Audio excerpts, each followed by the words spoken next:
Yes, hello and welcome to Kushti TV, the Straight Talking YouTube channel. As promised, a larger-than-life character, a man that has fought for numerous boxing titles. Yes, a UFC champion and bare-knuckle fighter, and a man some loathe to hate. Yes, the gentleman sitting to my right is the very character, Jaimie Hearne. Welcome to the show, sir. How are you? Absolute pleasure, Joe. It's really good to be here, mate. Thank you very much. Good. And all things good?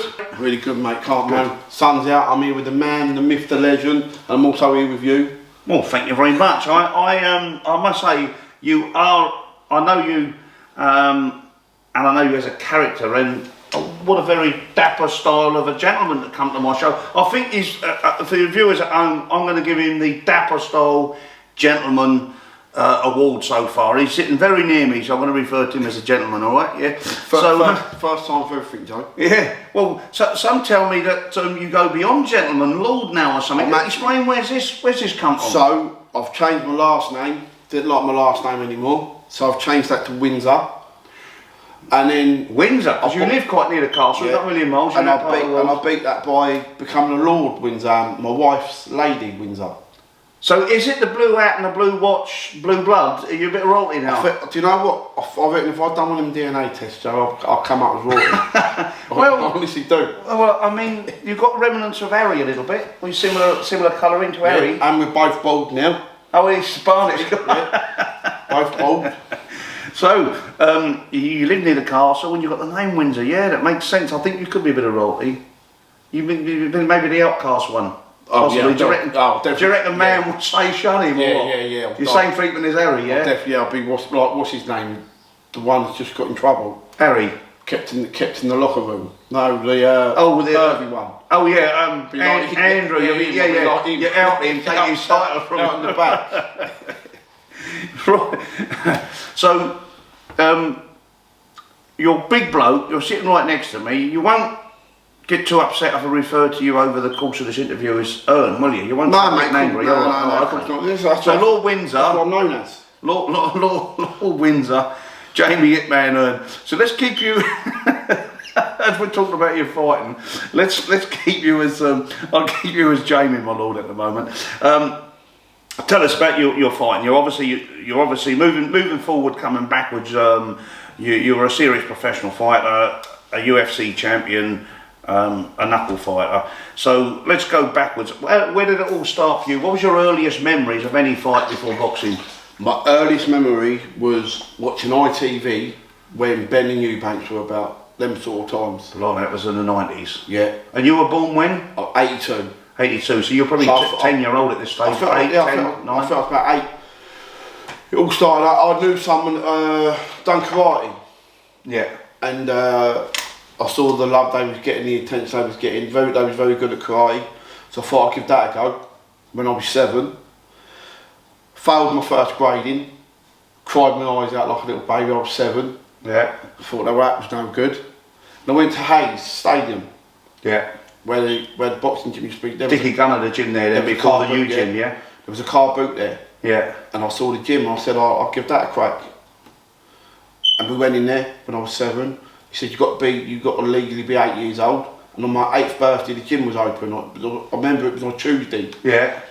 And the rest was history, mate. Yeah, got some character that old gym. It produced a lot of good fighters. Yeah, definitely. So you're on the fringes of West London and Berkshire, because where you're from has previously been a London borough and a Berkshire borough. So your actual first club was a West London club in Hayes.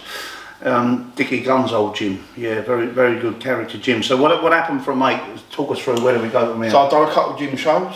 Yeah. Done very well at them. And we started off boxing, there was a group of us friends. Yeah. I won't mention his name yet because he'd be very embarrassed if I told you that. But anyway, they got hidings. He won't agree with that, but you know you did.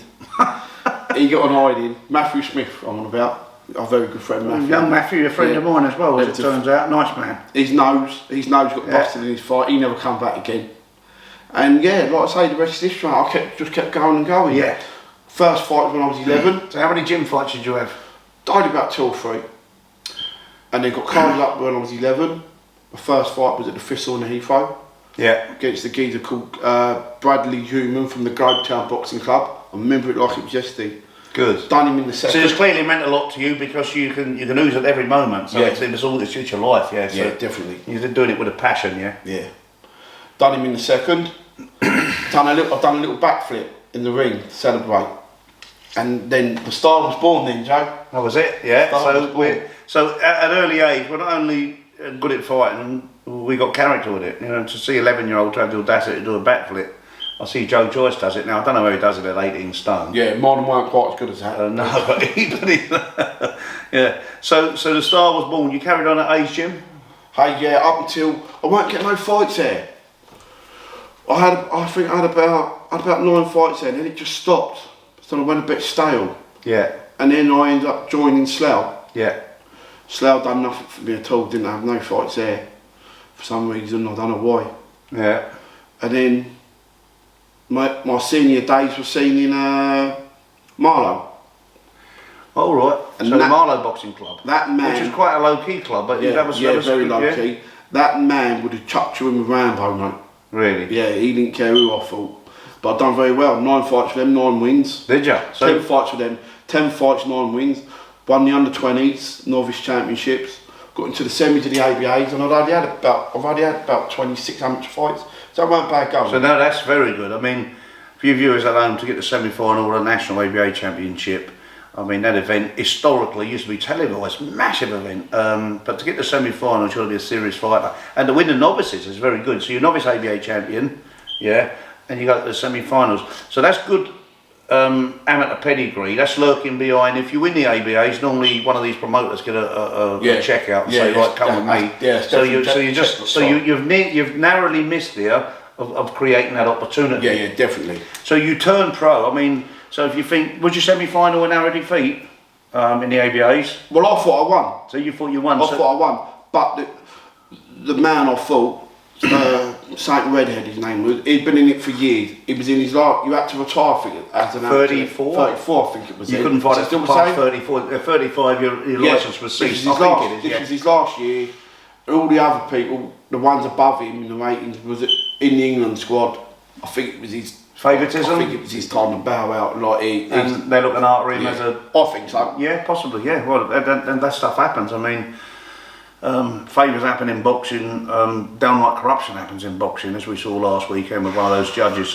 Favouritism happens in boxing, but at a promising career, I've never seen it like this before, Jaimie. But that's close to winning that fight, winning the final, and getting a fancy promoter. Yeah. But that don't happen for you. You're turn pro. Turn pro. And you don't get a fancy promoter. No. I think I went with a player called Jim Evans, who you know very well. Yeah, the late Jim Evans. God bless him. God rest his soul. I think I'd done it more because it was comfortable. It was just down the road. It was convenient. It was easy, and I didn't know too much about the pro game. Yeah. So I felt I just went on to the first one that was there, mate. So I think there's a lot to be said about convenience because it saves you a lot of time. But I can understand there's an element of naivety here, and you don't quite know where to go. 100%. In all due respect, Jim Evans is a very experienced man, a good cut man. I worked in the corner with Jim. Did I work in the corner with him? I think I did. I can't remember. Or as ringside. I've been in the corner with his fighters, but. He was a good cut man. George Carman Jr. done some wonderful job. So to the late Jim Evans, fantastic achievements in boxing, but he wasn't a promoter type. He was more of a get you fight man, wasn't he? You promote matchmaker, more of a matchmaker than anything. Mate. He was a quick fix matchmaker. I mean, he could make any fighter a good journeyman in the nicest way. He could get fights, couldn't he? So he was there for the purse. He'd match a fight. So you unluckily narrowly missed really an opportunity to go in with a big promoter. But anyway, life's life. Jim done a good job while he was there. He got you on the road. He done the best job he knew how to. But you were a bit naive. Yeah. So what happens? You turn pro. So I turned pro. I was a great ticket seller, which straight away. You know, that's a bonus to go with any. You could be crap, Joe. Be a good ticket seller and end up with any promoter right now. And they turn you into a fighter. Well, it's about putting bums on seats, and if you're a good ticket seller, that's exactly what happens. The advantage fighters have got now over today is all this YouTube stuff, all this social media. We didn't have that then. Didn't have it. Didn't have that then. I mean, you look at these YouTubers. The money they're getting for, they can't. They ain't fit enough to tie shoelaces up, Joe. Yeah. And look at them. Yeah, no, absolutely. If we had that then. Oh, absolutely. I mean, they're making gazillions of pounds almost, and they're not really.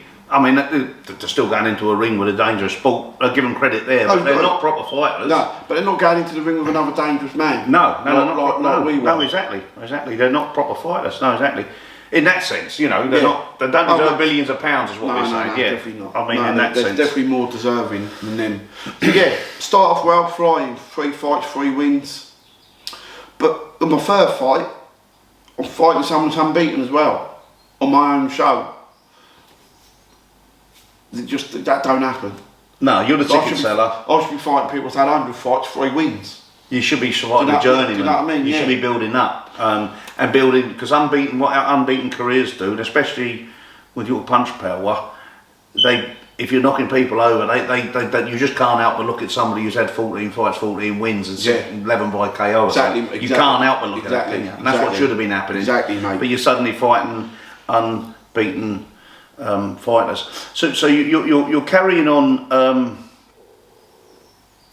You have a title fight against, I've got his name here, Brendan Ingle fighter, Simeon Simeon Kova. Yeah. And you're winning that fight every round. And you're about to be the British Masters champion. British Masters champion, yeah, over 10 rounds. I think there's about 20 to 10 seconds left in the contest. Mate, he's thrown this uppercut like a road sweeper, mate. And he's caught me, isn't he? Everybody in the house seen it coming except from you. Everyone. Except from you. But even my mate ducked out the way, and he was 10 rows back. And he was drunk. Mate, I'm telling you. Really? So he's caught me. Yeah, and put you over. Yeah. So they beat the count and your title's gone. I'll tell you what it was. A couple of people were laughing. Well, you're laughing at it, but I found it a bit disappointing, a bit sad, really. I come out the first time with a pair of flashy shorts. No, all the ripped ones. Yeah. So, mate, I'm out of it. I didn't know what day of the week it was. But I had my hand on my shorts. Right. When they flared out. I wouldn't be able to get up anyway. But I couldn't get. I was stopping myself from getting up. Oh, right. So I had my hand on my shorts. So, yeah, because I was out of it, I didn't know why I couldn't get up. So you ever seen these shorts act like a load of torn tassels? So you can imagine you've got your hand on and you'll stop your own body weight from getting up. Because I was out of it, I couldn't work out why I couldn't get up. But it's a bit like Mike Tyson. Remember when he couldn't pick his gumshoe up? That's exactly right. Can't. Yeah. Until you've been out, you wouldn't know, I suppose. But it's all, it ain't happening. So that was a disappointment. So your career moves on. You have other fights. Yeah, rebuild time. And you knock opponents out because you've got power. And an opportunity at late notice. Well, no, my first break come on live on Sky Sports against not Eddie's his father when he had it. Barry Hearne on a show in Ireland. Went there as an opponent, an unbeaten fight. I think had about 14 wins. Yeah. Beat the granny out of him, mate. I'm telling you, every round beat the granny out of him.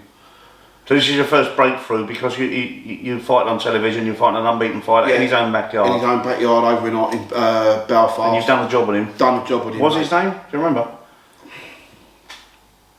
It's not important, I was just curious. I can't think of his name. They, like the ref. It's when the refs were giving the judges them, weren't they? Yeah. He's took a point off me in the last round. Yeah. Threw it in behind the back of the head, but all he was doing was grabbing me. I had nowhere else to hit him. Yeah. And he took a point off me and raised his hand. So he had it a draw, but had to take a point off me to the other keep. He hadn't done it. So Rob, do you know, that was my first heartbreaking boxing. That was really. And then. So again, this opens massive doors to other promoters because I mean, this is what naturally happens. You win that fight. Barry Hearne's, you're based in and around London. Yeah. Barry Hearne's London. He's surely got to look at you in some description. But that's an opportunity. They started paying for me to fly over to Belfast, sparring the world champion. They paid for me to spar the world champion, Brian McGee. Oh, good fight for Brian McGee, yeah. Lovely fella. So this is a good story in itself. And I didn't know that. So they're paying for you to fly to Belfast to spar with Brian McGee because you put on such a good performance on one of their own fighters. To get him ready for Robin Reid.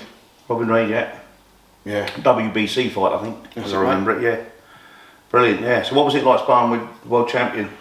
It was a great experience, mate. Was it? And to get paid for it as well. Even Yeah, better. good, I bet. I mean, look, I was a young kid from Canberra, you know.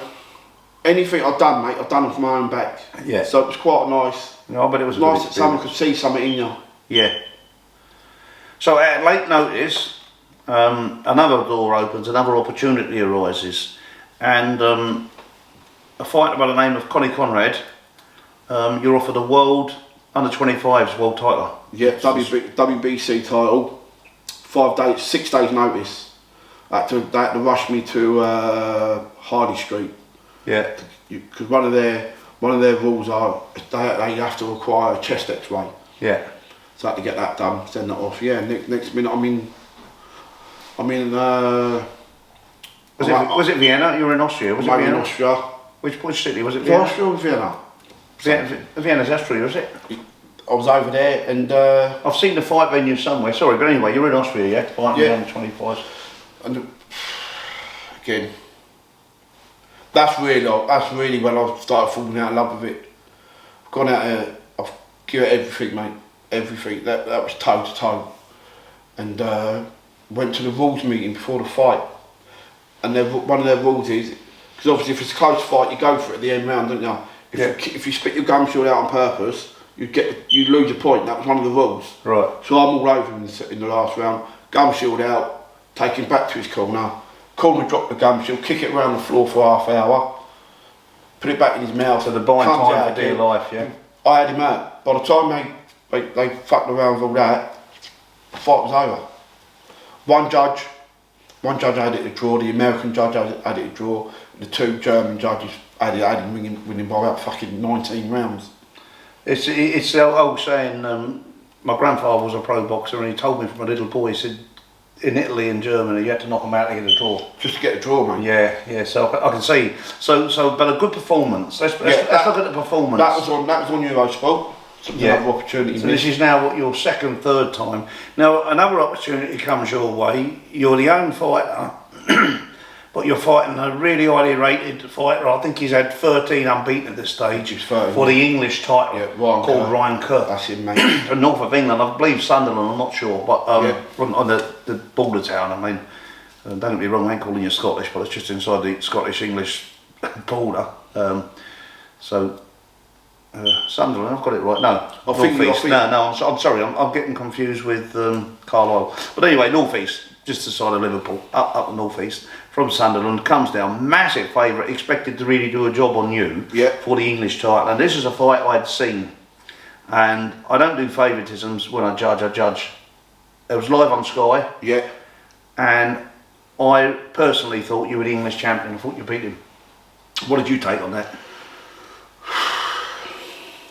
Joe, you're in your own backyard as well, remember?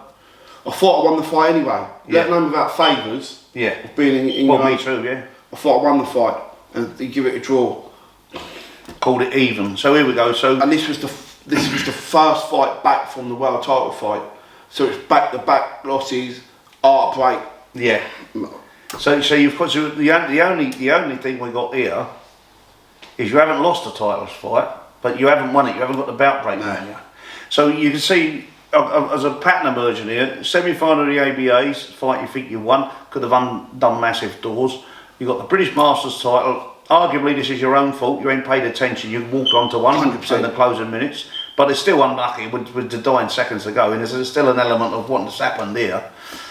The under 25 fight, the one in Belfast, and now this one in your own backyard in your own town, Bracknell up the road from you've won the fight. I've seen the fight. I think you won the fight, and you ain't got it. What are you thinking at this stage? I'm starting to think it's because I'm ginger. Maybe it's a ginger thing. Maybe boxing don't like gingers. I remember some good ginger fighters being champion of the world. Well, I weren't one of them. They weren't one of them. No, but there's a collective amount of things here. It's really. I just couldn't get it. I'm a good ticket seller. All I've done every day. I saw. We were talking about Jim Evans. I saw him maybe about a year before he passed away. 2 years before he passed away. And that man's had some boxers come through his door, and he actually said to me, he said I was the most athletic fighter that he's ever come across. Well, if I chose to do running, I'd have been good at running. If I chose, do you know what I mean? Well, I'm going to touch on that because, and for the viewers at home, for those of you who didn't know Jim Evans had a nice little bungalow in around the Maidenhead area, and you walk down this side alley and into his gym at the back. It was only a little gym, and I walked in there one day. I was an unlicensed fighter, as a lot of you probably know, and I was preparing, and I walked in and obscured from this main road, people going about their daily business. Jaimie's preparing for his next 8-3s or whatever. I'm preparing for mine 6-2s. And we're in there with Roman Greenberg, who was really tipped to go a long way. Yeah. He was the IBO Intercontinental Heavyweight Champion. He'd beaten British champions, heavyweight champions, and the European champion, Michael Sprott. And Michael Sprott used to go and get paid highly by the Klitschko brothers, and on occasion he had knocked one, maybe both of them over, an highly rated European champion. And right at the back of this, what people go in their daily life, what you wouldn't see, wouldn't know, as me and Jaimie preparing for the next fight, and you're in there working with these type of fighters. And I remember sparring with you, and I went out, and I'm just quite a relaxed sparrer, and the first thing before I knew it, my head went that way, this way, that way, that way, this way, that way, that way, that way, and I went, fuck me, fucking liven up here a bit. This boy's fast. And one thing I remember, that you hit hard, and I won't make much claim about myself, but I did have a decent punch resistance and chin, and I needed it because you were operating in the light heavy and super middle division at this age, and speed and power, and I knew, and I was pleased to see that when you fought for that English title, and to me you won it, I was really pleased to myself because it backed up what I had thought. You know, and the power and speed, and Roman Greenberg also agreed. I said, he's fast. He went, he's fast. Yeah, he agreed. And I remember we were actually getting in the clinch once, and it goes to show, I think I'm 10 or 11 years older than you, and how you continue to learn. I thought you was going to tap out, and you and we were close, and you went, whoa, they whipped up this right uppercut. Whoa, fuck me, come on, for fuck's sake, this boy fucking means it. We had it, mate. We had a good split. And I had to get my whip out, and you held your own, mate. You held your own. I recognise you as a good fighter. One of my cousins was a pro, unbeaten pro, Neville Smith. He also recognised you as a good fighter, and I think the record here, the moral of the story is disappointingly underachieved. 100%, yeah. Disappointingly underachieved. So he was a serious fighter, and because when you spar with light heavies and super middles and that, and heavyweights are expected to take their punches, but trust me, they can knock heavyweight spark out, and he could hit. This boy could hit, and you were as fit as a flea, and I remember walking out the gym, the moral of this story, I was walking out the gym with a big black eye, I think from you.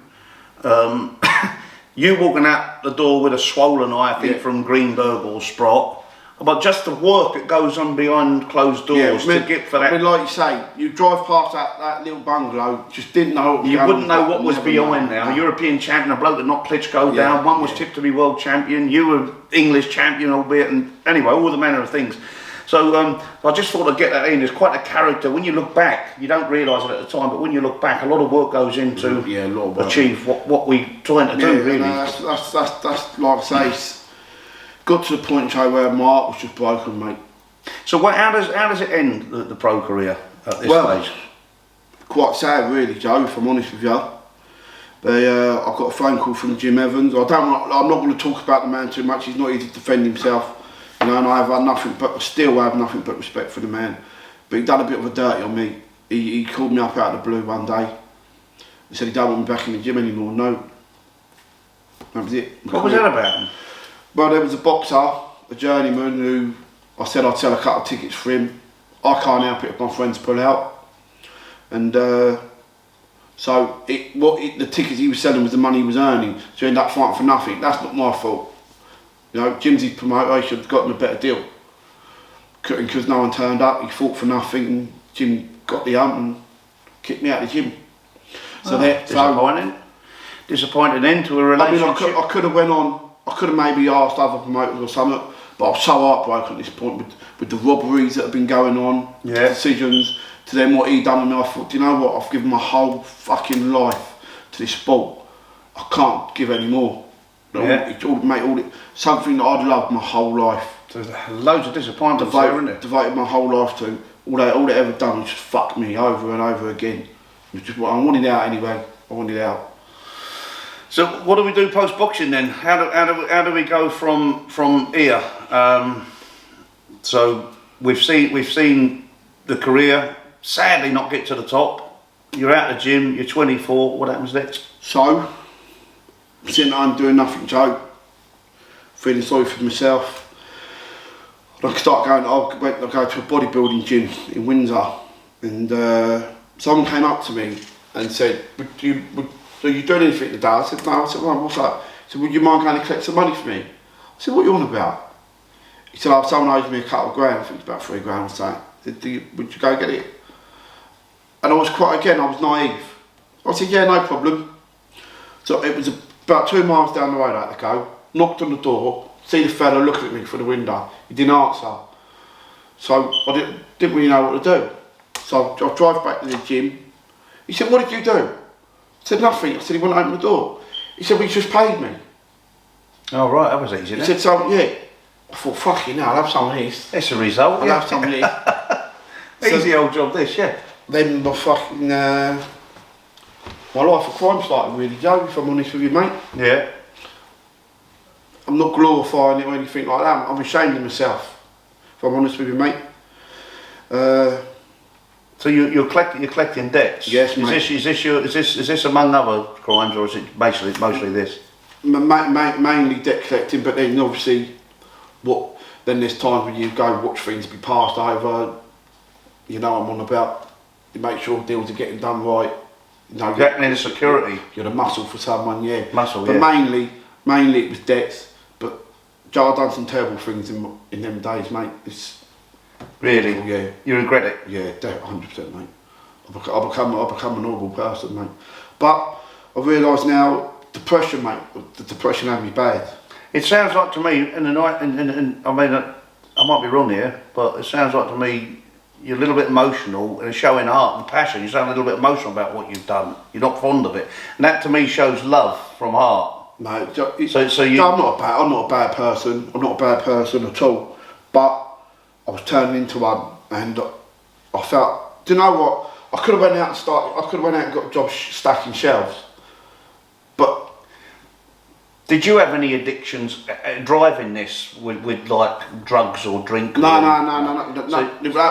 wasn't paying. I didn't need money to pay for like. Yeah, so nothing like that. Or the depression didn't come from it. It just come depression from. Purely came from what boxing left me. Losing the love of your life, really, in terms of your sport driven, yeah? Yeah, and I know it sounds silly, but like you go to pubs and people open doors for you, or people want to talk to you because you boxed, then that's all gone. Yeah. And not through no fault of my own, the carpet dripped from underneath me. So it wasn't about the money, Joe. I can understand. It wasn't about the money. It started becoming about the buzz. Because you fought Chad Dawson when there was 22,000 people there. Yeah, on the undercard of Kawasaki Lacey. So if you people at home, you imagine going to a football match when there's 80,000 people there, which some of you have. I mean, I'm a Brentford fan. We're a capacity of 20,000, 17,000, whatever it is, and it used to be much lower. But there's a lot of people. You go to a Wembley when there's 80, 90,000 there. That's dispersed over looking at 22 players, the bench, and the referee. So, but if you condense that, if you're 22,000 people just watching two men in the ring, and maybe the referee, that's a lot of eyes on you, and that's a big hell of a buzz to fight in front of 22,000 people. Unbelievable. And I'm just trying to highlight here what this man's been through, and you've got to drop all that. I mean, I think my biggest crowd's 2,500, but that's a hell of a buzz in itself. Yeah, mate, that's still. They're covering 22,000, those type of buzzes, and it's all gone. Gone. I can understand purely where the depression comes from. It wasn't about the money, Joe. It was about how far I was willing to push myself to get money. And I was a lone ranger, didn't have a team behind me, it was just me. And the things I was doing, didn't need doing, but I was doing it just to see if I was capable of doing these things. and I've become a very sad, lonely man, Joe, and yeah, not good. Just a sad, lonely man, mate, that just weren't happy with himself. And then I got a phone call for this MMA, to do some MMA stuff, and I don't, honestly, hand on my heart, I wouldn't lie to you, I didn't even know what a cage looked like when I turned up. So MMA is like UFC, that type of stuff, yeah? So mixed martial arts. Mixed martial arts. Because UFC is Ultimate Fight Force or something. It's the same type of thing. Just a different organisation. Right, okay. So, cage fighting in effect. Matchroom boxing. Yeah. Like you've got Frank Warren's box. It's yeah, just different shows. So in effect, it's commonly known as cage fighting. Yeah, yeah. Yeah, is that right? That's correct, mate. Absolutely correct. And so I got into that. And like I said, I did not know what the cage looked like on my first fight. Didn't have a clue. Didn't even know what cage fighting was. Getting there, do him in the first round, and I done him with a submission hold and all. Joe, I spoke to you briefly before. I literally strangled him. But then everyone. So you knocked him to the floor, yeah? Then you jumped on him. Yeah. But that's almost a bit how it goes, though, isn't it? Yeah. Yeah. But I done it when there was no refinement to the finishing. It was literally I strangled him. Right. And he snapped out. He had 5 fights, 5 wins. So then, because I beat this person I beat, I was the next fucking big thing in MMA. Right. Didn't have, mate. I didn't have a clue. I don't even know how to tie a knot, let alone tie someone up. But you're successful in it. 3 titles, 3 different weights. Whatever, you can't ask for much. I'm more successful than I was at boxing. Yeah, and you didn't prepare for it in that sense. I mean, you can do the stand-up bit, no doubt, but yeah, going to the floor and stuff, you never practiced and trained for. Never done one day. So it just goes to show what you could have been even at that if you did. Possibly, yeah. Possibly. And again, so another regret. So you get down in a deeper hole because you think I fucked it again when that's all over. So, of course, this is now substituting what you've missed in boxing. Yeah. So has debt collecting gone behind you? Depression is leaving you behind because you've got something again. Well, no, debt collecting, then it goes even worse with the debt collecting because you're more known. Oh, right. And because of the stigma that cage fighting brings, they think you're an animal. So my debts were getting bigger and better. Right. Because I'm getting more of a personality. I'm a so-called tougher man. Yeah. So that was getting worse. There was no out. There was just no out until I walked the pub I now own. I walked into the pub one day and there was my wife, man. Yeah. So this is it. You've met your girl, your woman now, your lady, and this is a turning point. There's an old saying, behind every good man. I made a documentary on 2 ex-fighters, and I finished the documentary by saying that behind every good man is a good woman. So she saved my life, mate. Like, saved my life. Good, there you go. Well, it's that in itself. A good lady. Find the other half of a good man, and you've got the puzzle. I'd have been killed. Yeah, 100% would have been killed. Were there any sticky moments in your debt collecting? Yeah. Was there? Yeah. Any you're willing to talk about? No. Right. No, but okay. No. Some sticky moments. Well, maybe we'll do another video on that. Okay. But, so it sounds like there might have been not a level playing field. People, what they do in fights sometimes, they can't handle it that way. They level up. Like I say, I was a man of my own, Joe. Yeah. I was a man of my own. But you don't take a fist fight to a gunfight. So I didn't take from anyone or do anything to anyone that didn't need. I didn't just go for no reason. Right. So they purely owed the money on a rightful reason. 100%. Yeah. Yeah. Yeah. They didn't pay. And then, like I say, other things get offered to you. You know, and it's a slippery slope. And met my wife, mate, saved my life, and rest is history. Brilliant. So as we're UFC titles, so Jaimie, you're a larger than life character. I want you back in the show. Do you reckon we could talk maybe another time about your sticky moments, debt collecting? Yeah, possibly. Yeah, I'm sure. Possibly. I'm sure we can, mate. Possibly if you think about it. Yeah, I'm sure we can. There seems a bit more left in the closet there. Oh, 100%. You better take the day. Take all day. That's a different video in itself. So yeah, then my MMA was over. And for some stupid reason, I thought I got one more. Because my last fight in boxing was a loss. And I thought, I can't go out on a loss. Yeah. Like boxing, I still love boxing. Yeah. And even though it let me down, I couldn't go out. They sat in my head telling me I couldn't go out on a loss. So I decided to make a comeback. with Steve Goodwin, lovely. I met Steve. Lovely geezer. Nice I fella, think I gave you his contact details. I can't remember, but I've met him. Yeah, I talked about signing him with a fight. We spoke at a funeral, and I think you had a funeral at my gaff. The wake was at my gaff. Oh, I was there actually. Yeah, it was somebody else. Yeah, I was part of the funeral crowd. Yeah, I remember it now. I gave his number there. That's right. Yeah. He lovely fella. Couldn't find me a fight anywhere, and on the last hour, can you pronounce his name? Oh, Larry or Larry or Bramble or something. Yeah. But he was the biggest heavyweight. The biggest heavyweight in British history or something. Or oh, he's a massive fella. Yeah. 25. He won 11 fights, 11 by knockout. So he stick me in with him. He said to me, but I've got a phone call, Joe. I remember the phone call from Steve Goodwin. He called me. He said, right, the only person who can get you is Larry. Blah blah blah. He said, but what he said is, if he hurts you, he'd let you survive the round.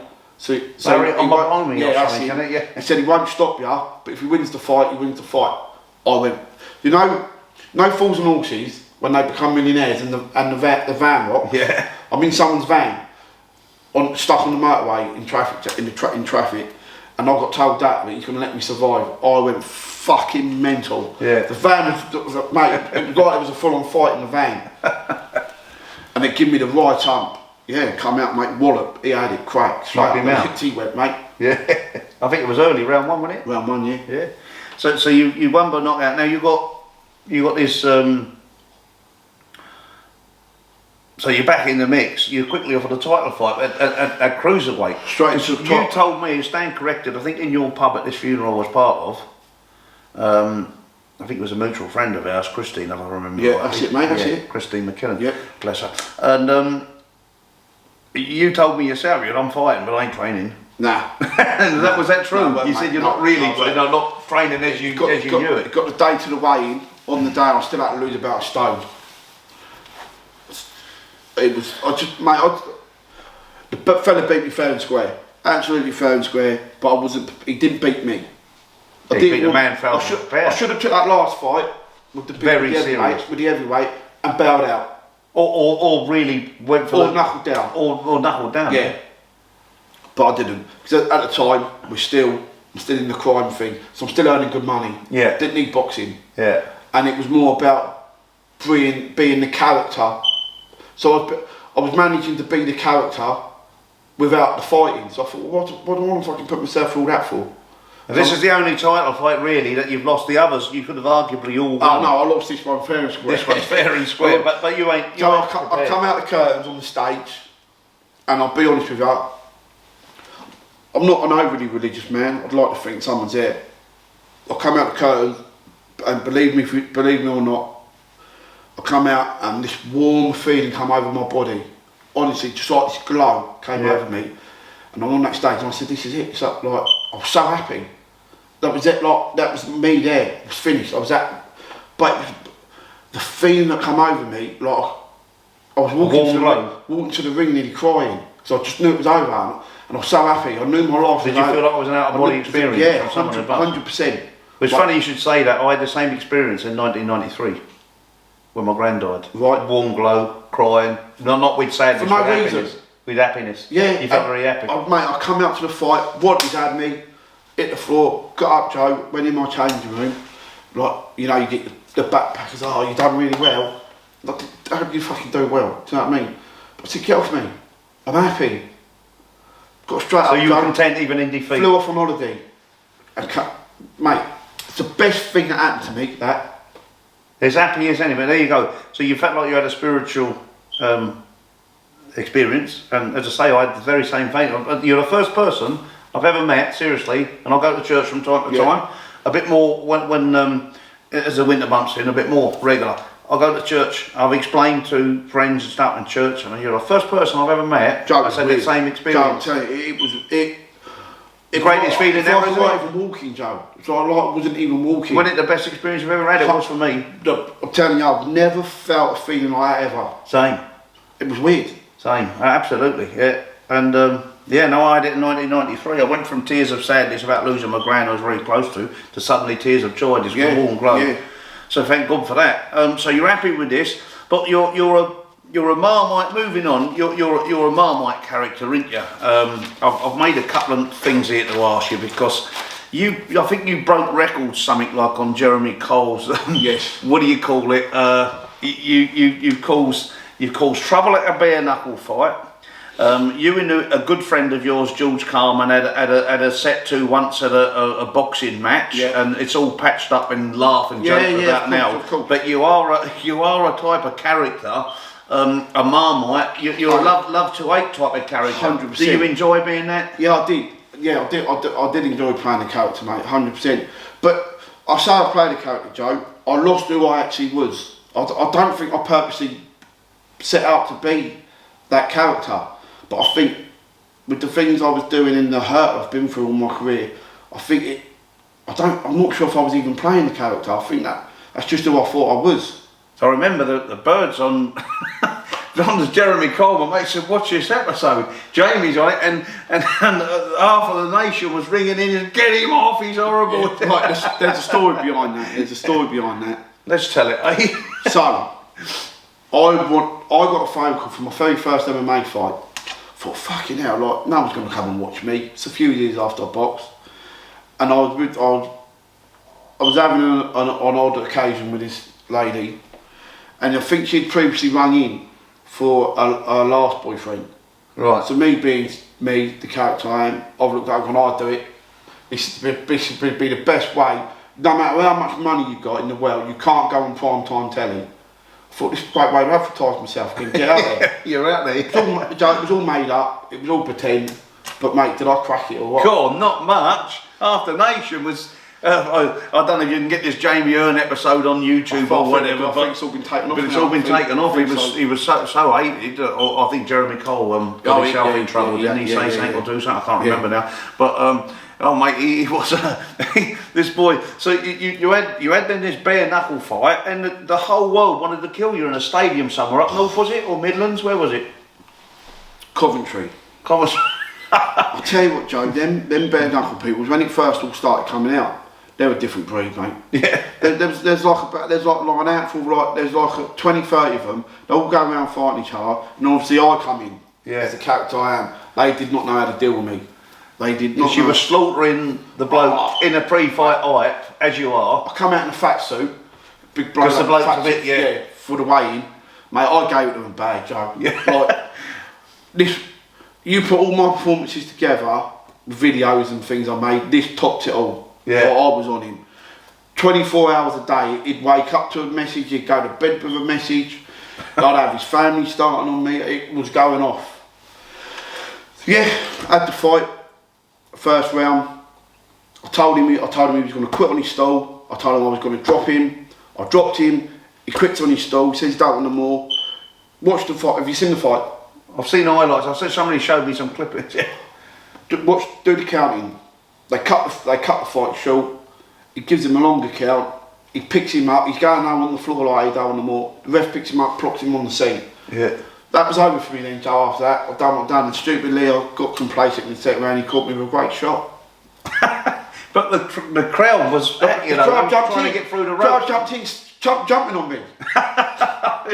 Fucking mate, you oversold yourself a bit there. I oversold myself. The overload went a bit too far. That was probably a mistake on my behalf that day. But it's ironic. You are. I think your viewers at home can get that Jaimie's a character in every sense of the world. But you're now an owner. Sorry, just going back to the video show. I was telling you previously. Me and Michael Spott, I was making my comeback and me and Michael Spott was in a hotel at the same time, and someone done a video for us. I don't know if any of you have watched it, but when I came out as Michael's gay lover. Oh right. You've got to watch it, it's a great video. But you ain't gay, are you? No, I don't think I am. Michael Spott, the European heavyweight champion in the world. If I was gay, I would be with Michael. So what reaction has this got? The point I'm making is, although I was only joking, something good did come of it, because there's two friends I know, Jay and Chris, from Punch Breweries actually. They gave them the confidence to come out as gay. Honestly, from that video. So it weren't all bad. So you give them a bit of a bit of steam, a bit of confidence. So you can see what type of character is, and you've now got a pub, which I know I've been in, and it's arguably, when I say arguably, the oldest pub in the world. Because bear in mind, pubs come from Britain. That's its origin. There's a pub down the road from it called the Ostrich, and your pub, they beg to differ. So it fits your character. You arguably in the oldest pub in the world. Arguably, yeah. Rumour has it, they're claiming the Ostrich to be the oldest. I mean, I don't know, I mean, it makes no difference to me who's oldest and who ain't. But I believe the original standing Ostrich was burnt down. The one you see now wasn't the original. The original was set back more apparently, so the name might be the oldest, but I don't think the building. Worst case scenario, your pub's the second oldest in the world. We're up there, mate. Yeah. Like I say, I'm not. I don't care about. It's a character pub, though, isn't it?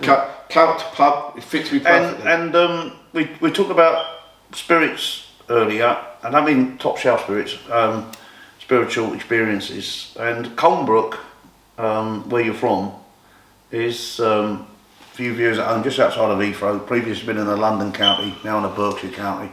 A few miles from Heathrow.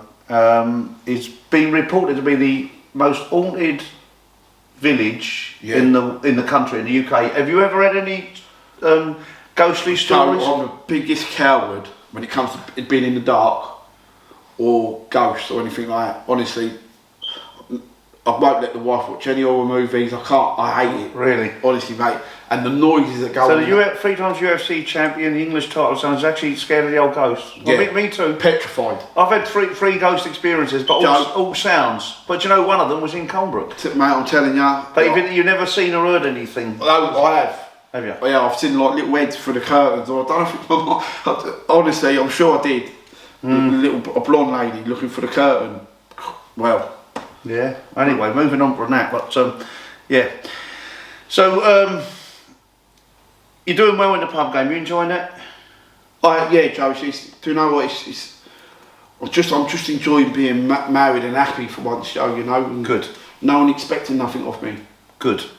Well, you touched earlier. Your good lady has got you to where you're at now. You're very happy. You've got a lovely son. Who's not going to be a boxer apparently. No, not if you can help it.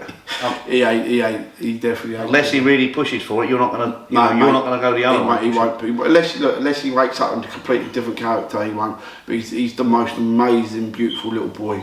Great. Honestly, I've got the most amazing wife. I love them both so much, Joe. Well, that's lovely to hear. That's everything lovely to hear. You do find people like us tend to take. My middle son loved boxing so much. He's just up there and out there with his medical card now, and he was obese and heavy overweight kid. So it's done him some favours in that sense. But I wouldn't have pushed. But don't you often find people like us take all the punches here, almost so our kids don't have to? That's the way we feel, yeah. Boxing done no good for me, Joe. So I wouldn't put my son into it. But what I've learned, I've got great advice for people that do wanna get into boxing. Yeah. Like learn from my mistakes. Yeah. So if there was ever any advice I could ever give anyone, or talk to anyone about anything, I'd be more than happy to. Well, let's touch. You want to say some thanks. Your opportunity. I pan on camera tribute to your lovely wife and your son that's got you right out of that depression. Yes, mate. So take it as all yours. First and foremost, my beautiful wife and my beautiful babies. I love you so much. Wouldn't be anything without you.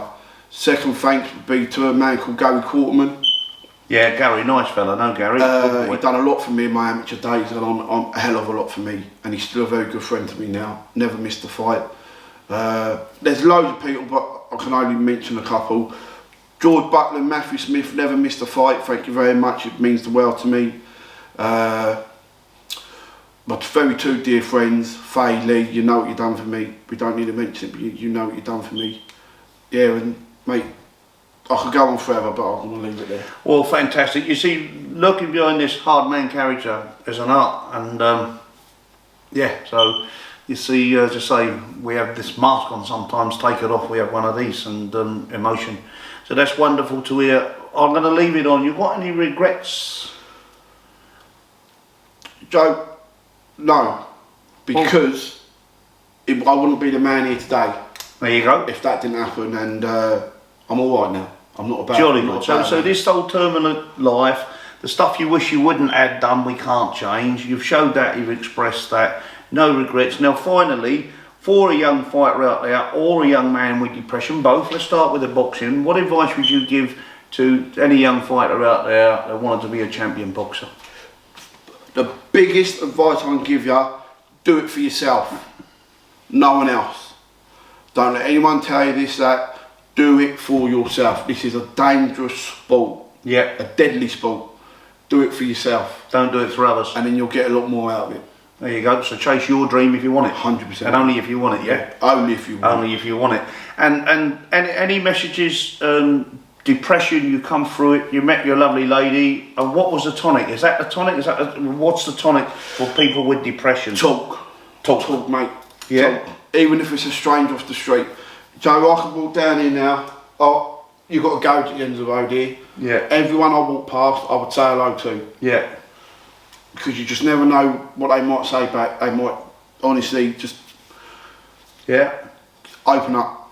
And people, what you got to lose? Well, that's great advice, because we're all made in slightly different ways, aren't we? And we're all cut from different cloth, if you like, using that expression, but we're all a little bit different. And that person you see down the road, you never judge a book by its character. There's, I just going off on the same sort of story, but on another situation, I was poorly with COVID, I had double pneumonia, and hospitalised when it was right at its height, yeah. And I didn't know, when they said you've got double pneumonia severely, you don't know if you're going to live or die. Joe, exactly. So I got carted off, mate, like that. You as well with it? Yeah. Really? They had to carry me down the stairs. And Joe, we'd like to think we're tough, strong men. Yeah. Right? And you know when something like a cold basically nearly kills you, it really makes you look at things differently, doesn't it? Oh, exactly. When I left my house here, and because my studio's here at my house, and we left, and I left in an ambulance. My wife and children couldn't even say, right, see your dad and give us a kiss or whatever. I thought that was Christmas Eve. I thought that was the last time I was going to see my wife. You as well. 100%, mate. And what I'm going to say about people, when I saw this variation of people, a little lady from the Philippines, and a gentleman from India, a gentleman from Nigeria, a girl from Scotland, all the variation of different people giving their life efforts to save mine, putting themselves at risk. I mean, I was never ever a racist person, I never will be. I know exactly. But you know what I'm coming from. You never know what's lurking behind those clothes, these wonderful people. Yeah. And I don't know how we got to that, but I expect what you're saying, talk to anybody. So there's your advice for depression. If you're a boxer, go chase your dream. Only if you want it. Only your dream. Only your dream, nobody else's. And if it's depression, talk to people, because people will help you out there.